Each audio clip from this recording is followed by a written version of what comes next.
అంటే ఇది సిద్ధ విద్య బ్రహ్మ విద్య అన్ని అనే సాధనలో ఉండగా ఆ, మీరు ఎందుకు దీనికి అంతర్ముఖ సాధన అని మళ్ళీ దీన్ని తీసుకొచ్చారు? ఆ, కరెక్ట్, మంచి పదం.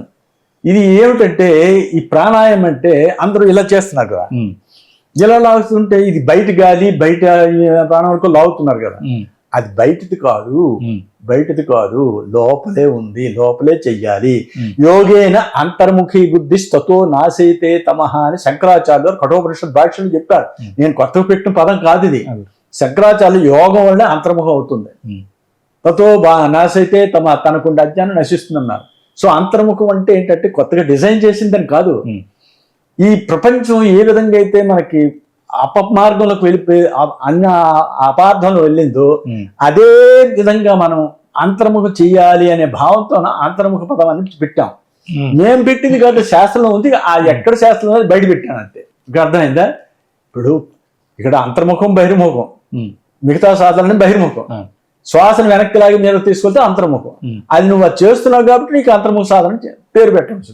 అది సిద్ధ విద్యే, ఉమ్, అది యోగ విద్యే, అది శ్రేయో విద్యే. ఉమ్, ఏంటి ఇవన్నీ అదే, కానీ ఇది కొత్తగా మనం పెట్టిన పదం అనేది కాదు. ఉమ్, శాస్త్రం నుంచి రహస్యం బయట పెట్టాను. ఉమ్. అది అంటే ఈ అంతర్ముఖ సాధన ఇప్పుడు మీరు ఏదైతే చెప్పారో ఆ, ఈ అంతర్ముఖం అయ్యాక ఆ. జీవుడు దర్శించేటటువంటి ఏముంటాయనండి? అంతర్ముఖంలో దేవుడు దర్శించడు. ఉమ్, అంతర్ముఖం అంటే అర్థం అంటే ఈ ప్రపంచం లేదు అనే అనుభూతే. ఉమ్, మనం ఇప్పుడు మాట్లాడుకుంటున్నాం, అవును. మీరు నేను అందరం ఉన్నాం, పగలు వచ్చింది, అవును. దీనికి ఆకలి తప్పులు ఎన్ని ఉన్నాయి. లోపలికి వెళ్ళిపోయారు అనుకోండి, ఉమ్, ప్రపంచం లేదు, ఏమీ లేదు. అంతర్ముఖం అంటే లోపల ఏమీ లేదు అని, ఉమ్, బయట ఏమీ లేదని అంతర్ముఖం లోపల అనిపించలే. ఉమ్, అదే అంత అనుభూతి. అయితే ఇక్కడ ఏంటంటే భగవంతుడు అందరిలో చూడు, అందరిలో చూడు, బయటకు వచ్చి అందరిలో చూడటం అంటే నువ్వు బయటికి రావడమే ఉమ్, అసలు బహిర్ముఖం. ఉమ్, ఆ బహిర్ముఖం వచ్చి ఎవరిని అందరిలో చూడలేవు, అది అబద్ధం. ఉమ్, చూశానంటే అబద్ధం. ఉమ్, నీవేమిటంటే లోపలికి వెళ్ళిపో. ఆ లోపలికి వెళ్ళి రెండు రకాలు ఉన్నాయి, అంతర్ముఖం అధోముఖం. అంతర్ముఖం ఊర్ధముఖం. ఉమ్, అంతర్ముఖం అధోముఖం అంటే రోజు నిద్రపోతున్నాం, అది అంతర్ముఖమే. ఆ, కానీ నిద్రము అధోముఖం, తామసంలో. ఉమ్, కానీ ప్రాణాయామం ద్వారా ఏంటంటే అంతర్ముఖం ఊర్ధముఖం. ఉమ్, ఇప్పుడు ఏ ధ్యానాలు చేసినా అందరూ చేసినా అంతర్ముఖం అవుతున్నట్టే ఉంటారు, కానీ అధోముఖం. పాము పడగెత్తినట్టు ఉండాలి యోగి అంటే. ఉమ్, పడగెత్తని ఉంటే ఊర్ధముఖం అయినట్టు. ఉమ్, అది కాకుండా మెడక దించేసి నిద్రపోయి లేకపోతే ఇంకేవో చెప్పి నేనేదో సూక్ష్మలోకాలకు వెళ్ళిపోయి దర్శించాను, ఇవన్నీ అబద్ధాలు. ఉమ్, ఏంటి మిగతా వాళ్ళకి ఎవరికో చెప్పు, ఉమ్, రియల్ యోగి దగ్గర మాట్లాడకు. ఉమ్. అర్థమైందా? అది అంటే మీరు చెప్పినటువంటి ఇప్పుడు మీరు అంతర్ముఖ సాధనలో అవును. ఈ కుండలిని జాగృతి అనేది ఉందా గురుగారు? అసలు కొండలిని అంటే ఏంటండి? కొండలిని కూడా ఇదో పెద్ద పెద్ద పదాలు. కొండలిని జాగృత అవి ఇవని. ఉమ్, కుండలిన్యాం సముద్భూత గాయత్రి ప్రాణధారిణి ప్రాణ విద్య మహావిద్య యస్తం వేతి సవేదవిత్ అన్నారు. ఉమ్, కుండలిని అంటే అర్థం ఏంటంటే కొండ. ఉమ్, కొండలోనేంటి, కొండలోనే ఏదైనా ఉంటే కదలదు. ఉమ్, ఏంటి ఆ. ఎక్కడ కదలదు, అది ఎక్కడ పుట్టిందో అక్కడికి వెళ్తే కదలదు. ఉమ్, మన ప్రాణం ఇక్కడికి వచ్చి శ్వాస ద్వారా కిందకు వచ్చింది. ఉమ్, ఇది ఉన్నంత వరకు ఎక్కడ కదలకుండా ఉండదు. ఇది అన్ని చెప్పింది అంతా అది కూడా అబద్ధమే. ఉమ్, పుట్టిన ప్రాణం ఎక్కడైతే పుట్టిందో అక్కడికి వెళ్ళి చేరితే అది కొండలిని. ఉమ్, అది ఎక్కడి నుంచి వచ్చింది? గాయత్రి దాని పేరు. ఉమ్, ప్రాణధారిణి ప్రాణ విద్య ఉమ్, మహావిద్య యస్తం వేతి సవేదవిత్ చూడమని ఉపనిషత్తు. ఉమ్, అంటే అర్థం ఏంటి?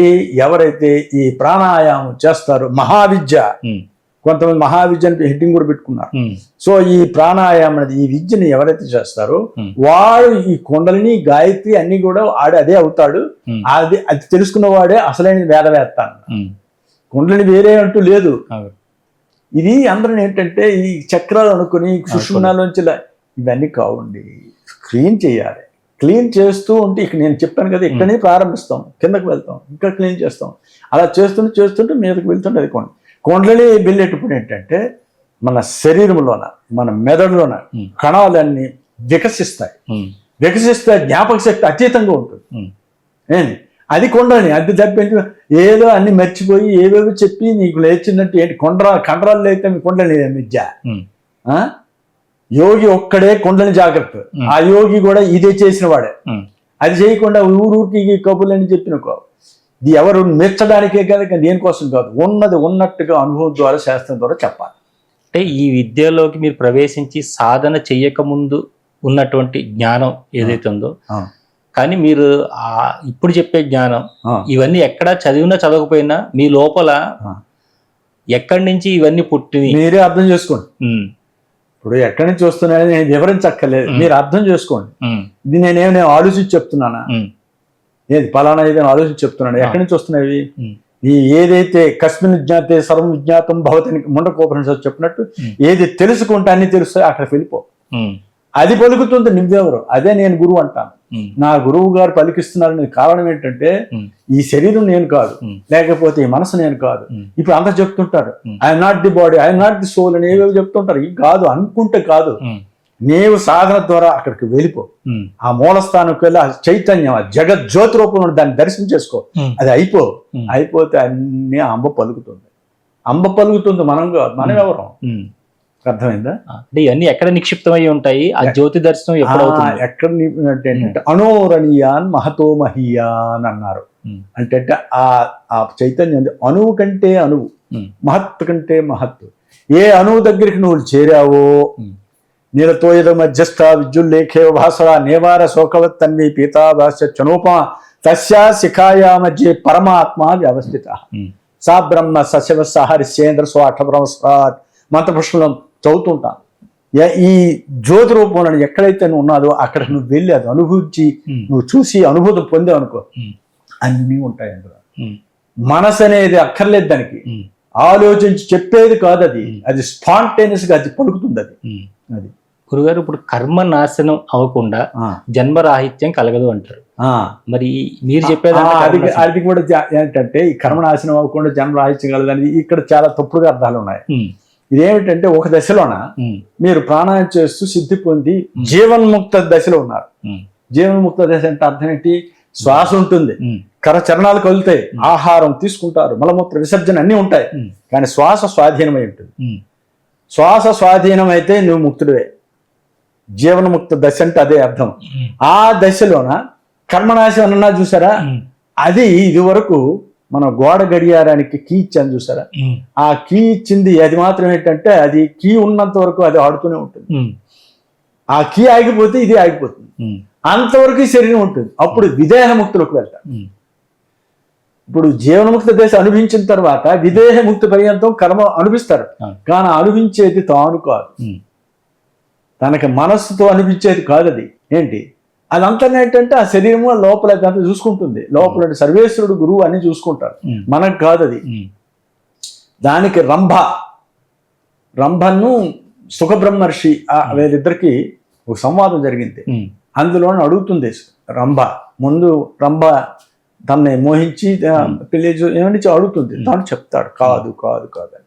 అయినప్పుడు ఆవిడ ప్రశ్న, వాళ్ళిద్దరికి ఏంటంటే మనకు వేదాంతం కోసం వాళ్ళిద్దరికి అలా జరిగింది, కానీ వాళ్ళకేంటి అప్పుడు సుఖబ్రహ్మర్షి చెప్తారు. ఆవిడ ఏమని అడుగుతుందంటే, మరి ఇప్పుడు మీరన్నదే శరీరంలోన ఈ జీవుడు ఉంటుండగా ముక్తిని పొందిన తర్వాత ఈ శరీరాన్ని ఎవరు కాపాడుతారు, ఎవరు చూసుకుంటారు?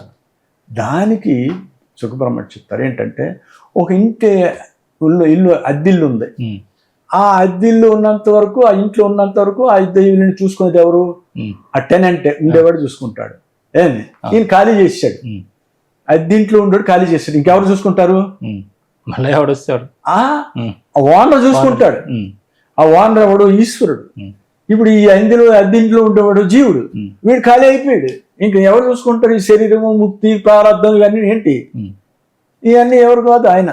దానికి ఇంకొక అన్నపూర్ణ పరిషత్తులో ఒకటి చెప్పారు ఏంటంటే, అజ్ఞాన బోధార్థం ప్రారంధం చ ఉచ్యతే తత కాలవశేద క్షయంగతే అన్నారు అన్నపూర్ణ పరిషత్తులో. అజ్ఞాన జన బోధార్థం ప్రారంధం చ ఉచ్యతే, అజ్ఞానుల బోధ కోసం ప్రార్థన అని చెప్పారు. తత కాలవశేదవా ప్రారంధం క్షయంగతే అన్నారు. అదేంటంటే కాలవశం నువ్వు సాధన చేస్తూ పోతుంటే నీకు మనసు ఉండబట్టి ఇవన్నీ అది అంత ఆత్రముఖం అయిపోయింది. జ్ఞచిత్తం అత్యత్వం సత్వం ఉచ్యతే అని యోగ వాష్ఠులను ఉద్దాలక ఉపాఖ్యలు చెప్తున్నారు. జాడు తలకు మనసు కాదు, వాళ్ళు మనసుతో ఉన్నట్టుంటారు, కానీ వాళ్ళు కాదు. అదంతా కూడా ఆ సత్వం అదే చేసుకుంటుంది. అది మనం దాన్ని ఈ విధంగా భావించడానికి లేదు. అది